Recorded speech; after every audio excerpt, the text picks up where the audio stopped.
رحمتوں اور برکتوں کا مہینہ رمضان المبارک جلد ہی ہمارے دروازے پر دستک دینے والا ہے۔ چند دن کے بعد ہی ایک دفعہ پھر رمضان کا مبارک مہینہ ہمارے اوپر سائے فگن ہوگا انشاءاللہ، اور اس کی رحمتوں کی بارش ہماری زندگیوں کو سیراب کرنے کے لیے برس رہی ہوگی۔ اس مہینے کی عظمت و برکت کا کیا ٹھکانہ کہ جسے خود نبی کریم صلی اللہ علیہ وسلم نے شہر عظیم یعنی بڑی عظمت والا مہینہ اور شہر مبارک یعنی بڑی برکت والا مہینہ کہا ہے۔ ہم نہ تو اس ماہ مبارک کی عظمت کی بلندیوں کا تصور کر سکتے ہیں اور نہ ہی ہماری زبان اس کی ساری برکتیں بیان کر سکتی ہے۔ معزز ناظرین و سامعین، آج کی اس ویڈیو میں ہم آپ کو ماہ رمضان کا استقبال کرنے کے چند طریقے بتائیں گے۔ اس ویڈیو کو غور سے مکمل دیکھنے اور سننے کے بعد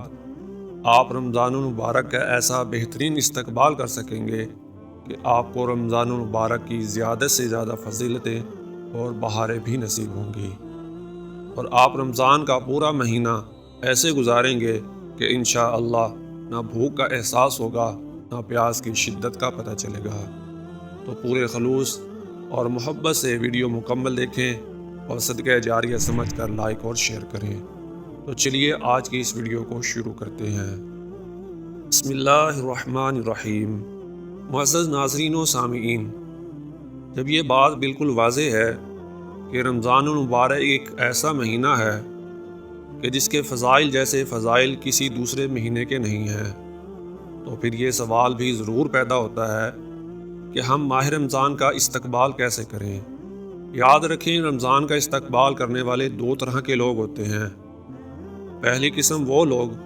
جو ماہ رمضان کی آمد پر خوش ہوتے ہیں، کیونکہ انہوں نے اپنے آپ کو روزہ رکھنے کا عادی بنایا ہوتا ہے، یعنی روزہ رکھنے کی مشقت کو برداشت کرنے کا عادی بنایا ہوتا ہے، کیونکہ یہ لوگ اچھی طرح جانتے ہیں کہ اس دنیا میں ان لذتوں سے بچنا ہی آخرت میں لذتوں کے پانے کا سبب بنے گا۔ یہ لوگ اس مہینے کو نیکیاں کمانے کا موسم بہار سمجھتے ہیں، نیکیاں کمانے میں ایک دوسرے سے سبقت لے جانے کی کوشش کرتے ہیں، اور یہ جانتے ہیں کہ اللہ تبارک و تعالی اس مہینے میں وہ اجر و ثواب عطا فرماتے ہیں جو کسی دوسرے مہینے میں عطا نہیں فرماتے۔ جس طرح ایک محبت کرنے والے شخص کو اپنے محبوب کی آمد پر خوشی اور مسرت ہوتی ہے، جس طرح وہ اس کے آنے سے پہلے ہی اس کے آنے کی تیاریاں شروع کر دیتا ہے اور اس کی نگاہیں اپنے محبوب کی آمد کی منتظر رہتی ہیں، اور وہ اپنے محبوب کی آمد پر اس کا پرجوش انداز میں استقبال کرتا ہے، تو اس سے بھی کہیں زیادہ پرجوش انداز میں مومن بندہ رمضان کی آمد پر خوش ہوتا ہے اور اس کا استقبال کرتا ہے۔ معزز ناظرین و سامعین، رمضان کے استقبال کے سلسلہ میں لوگوں کی یہ پہلی قسم ہے، اور دوسری قسم ان لوگوں کی ہوتی ہے جو ماہ رمضان کی آمد کو بوجھ سمجھتے ہیں، ان کی مشقتوں کو بڑا دشوار سمجھتے ہیں۔ جب رمضان آتا ہے تو وہ اسے بوجھل مہمان کی طرح سمجھتے ہیں، پھر وہ ان کے اوقات اور شب و روز کو شمار کرنے لگتے ہیں، بے صبری کے ساتھ رمضان کے جانے کا انتظار کرتے ہیں۔ ہر دن کے گزر جانے سے وہ خوشی محسوس کرتے ہیں، یہاں تک کہ جب عید نزدیک ہوتی ہے تو اس ماہ مبارک رمضان کے عنقریب چلے جانے سے خوش ہو جاتے ہیں، اور خوش اس لیے ہوتے ہیں کہ انہوں نے اس ماہ مبارک کو بوجھ سمجھا تھا اور اس کے گزر جانے کے انتظار میں لگے ہوئے تھے، کیونکہ یہ لوگ نماز اور روزہ کے عادی نہیں ہوتے، دل میں ایمان نہیں ہوتا، اور رمضان میں انہیں نماز روزہ جیسی عبادات بجا لانے کے ساتھ ساتھ برائیوں سے بھی رکنا پڑتا ہے، اور پھر بھوک ان سے برداشت نہیں ہوتی اور نماز ان پر بھاری ہو جاتی ہے، ان کا نفس برائی کا عادی ہوتا ہے، اور رمضان المبارک کا مہینہ ان کی برائیوں کی خواہشات کو پورا کرنے میں زبردست رکاوٹ بنتا ہے، اور اسی وجہ سے ایسے لوگ رمضان کی آمد پر خوش نہیں ہوتے اور اسے بہت بڑا بوجھ سمجھتے ہیں، پھر نتیجتاً اس کا احترام اور بہترین استقبال نہیں کر پاتے۔ بڑے ہی بد نصیب ہیں وہ لوگ کہ جن کی زندگی میں رمضان تو آیا لیکن انہوں نے رمضان کی قدر نہیں کی اور اس کا بہترین استقبال نہیں کیا۔ جبکہ ہر مسلمان کو چاہیے کہ وہ اس ماہ مبارک کا استقبال سچی توبہ اور گناہوں کو بالکل ترک کر دینے اور آئندہ گناہ نہ کرنے کے عزم کے ساتھ کرے۔ تمام منکرات، سیئات مثلاً جھوٹ، غیبت، فحش کلامی اور گانے بجانے سے مکمل چھٹکارا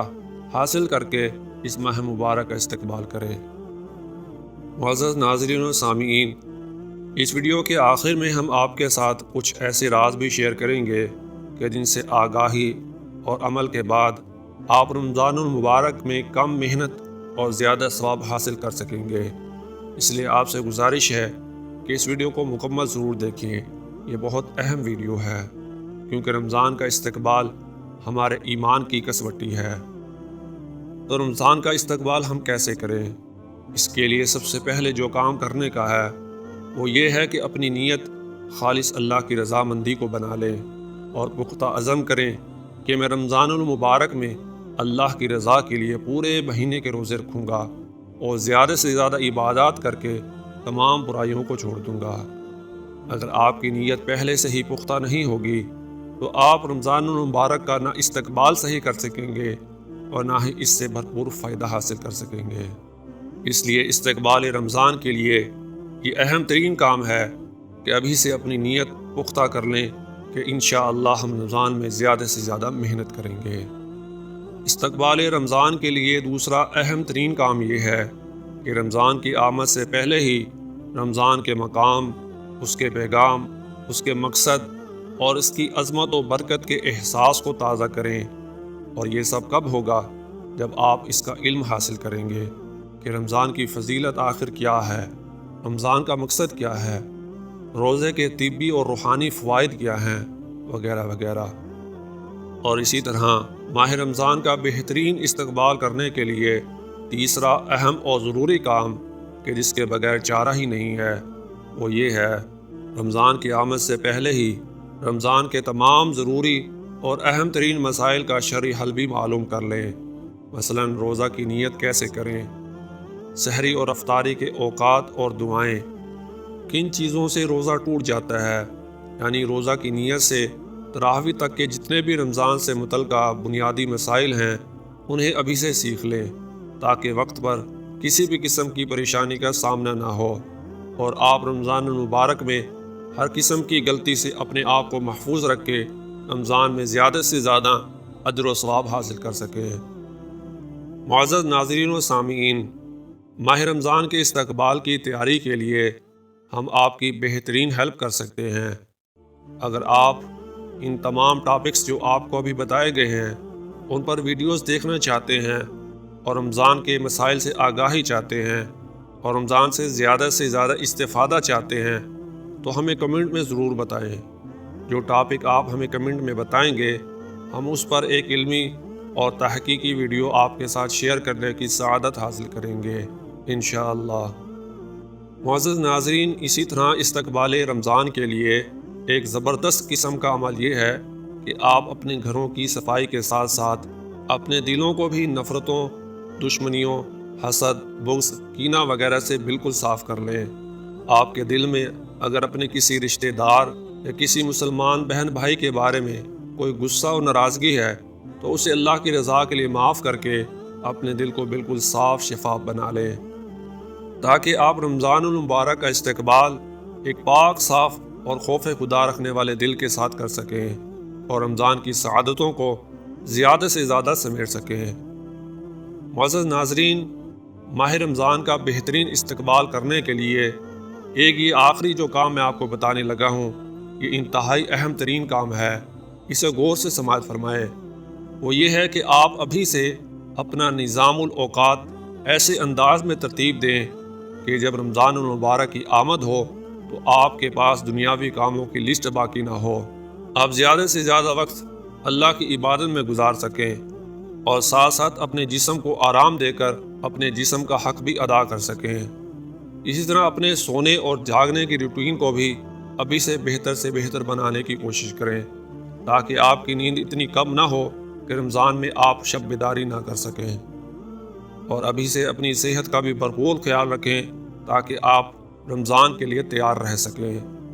معزز ناظرین، اب آخر میں آپ کو چند ایسی ٹپس بتانے لگا ہوں کہ جن پر عمل کر کے آپ رمضان المبارک میں زیادہ سے زیادہ ثواب حاصل کر سکتے ہیں۔ ناظرین کرام، قرآن مجید کی تلاوت اور اذکار و دعاؤں کا رمضان میں خوب اہتمام کریں، یہ رمضان کے بہترین اعمال ہیں۔ اسی طرح سوشل میڈیا پر چلنے والے جو شو ہیں انہیں دیکھ کر اپنا وقت برباد مت کریں، اور رمضان کے مسائل کسی اینکر سے مت سیکھیں،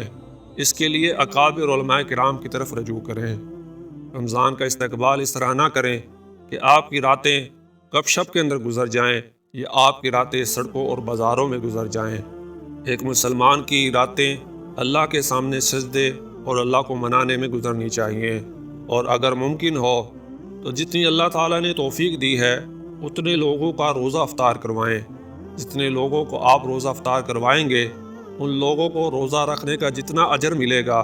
ان سب کا مل کر اجر آپ کو اکیلے کو دیا جائے گا، کیونکہ ہمارے پیارے نبی حضرت محمد رسول اللہ صلی اللہ علیہ وسلم نے فرمایا کہ جو کسی کو روزہ افطار کرواتا ہے تو جتنا اجر روزہ رکھنے والے کو ملتا ہے اتنا ہی اجر روزہ افطار کروانے والے کو بھی ملتا ہے، اور روزہ دار کے ثواب میں کوئی کمی بھی نہیں کی جاتی۔ سبحان اللہ۔ اور یاد رکھیے کہ روزہ افطار کروانے کے لیے قسم کی ڈشوں کا ہونا ضروری نہیں ہے۔ روزہ افطار کروانے کے لیے اپنی حیثیت کو مد نظر رکھیں کہ چاہے کھجور سے ہی روزہ افطار کروائے اس کو اجر اللہ تبارک و تعالیٰ اس کی نیت اور اخلاص کے مطابق ہی عطا فرماتے ہیں۔ اس لیے اس بات کو ذہن میں رکھیے کہ روزہ افطار کروانے کا مقصد بے شمار ڈشوں کا ہونا نہیں ہے۔ میرے مسلمان بھائیوں اور بہنوں، اس ماہ مبارک کے دنوں، راتوں اور گھڑیوں کو زیادہ سے زیادہ نیکی کمانے اور اجر و ثواب حاصل کرنے کے لیے غنیمت جانیں۔ دور اندیش اور عقل مند وہی انسان ہے جو نیکیوں کے موسم میں سستی نہیں کرتا بلکہ فرصت سے فائدہ اٹھاتا ہے، اور اللہ کی بخششوں اور عطاؤں سے مالا مال ہوتا ہے، اور آخرت کے لیے توشہ جمع کرتا ہے۔ اور کسی کو کیا معلوم کہ اس سال مرنے والوں کی لسٹ میں اس کا بھی نام لکھا ہوا ہو۔ اس لیے جب تک آپ کو اللہ نے زندگی دی ہے ان نیک کاموں کو انجام دینے کے لیے اپنے آپ کو تیار رکھیں، اور اللہ تبارک و تعالیٰ سے یہ دعا کرتے رہیں کہ اے اللہ ہم سب کو رمضان المبارک تک زندہ رکھنا اور اس کی سعادتوں کو، برکتوں کو، رحمتوں کو زیادہ سے زیادہ سمیٹنے کی توفیق عطا فرمانا۔ آمین ثم آمین۔ اس دعا میں شامل ہونے کے لیے کومنٹ کے اندر آپ آمین لکھ سکتے ہیں۔ اور معزز ناظرین، اس ویڈیو کو صدقہ جاریہ سمجھ کر زیادہ سے زیادہ شیئر کریں۔ لائک اور سبسکرائب یہ بالکل فری ہے، وہ بھی آپ کا حق ہے۔